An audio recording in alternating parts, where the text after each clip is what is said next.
Hi everyone. We're going to prove that angle B is congruent to angle D here with this proof, two-column proof. So I rewrote this given part right here so you could see it better. It states that these lines here are parallel and they're not marked. So I'm going to put the markings here. Those lines are parallel. So the first thing is we have AC is congruent to BC, and those are marked. So for number 1, that's given, and we'll just put given 1.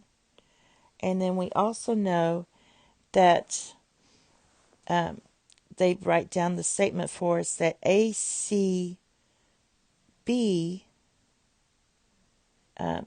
this angle here, is congruent to DC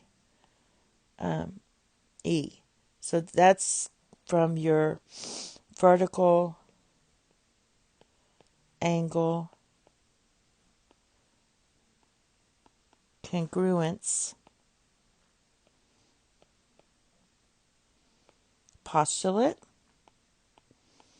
And then it's given that these two lines are parallel.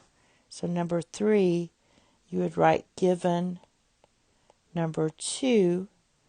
So now we're going to move on, save some space here. So for 4, we're saying that angle A is congruent to angle B.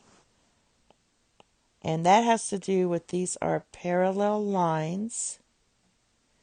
So therefore, since they're parallel lines, we can use the alternate interior angles when a transversal hits two of these lines, then you have alternate interior angles. So the alternate interior angles are congruent. So we'll write that this is the alternate interior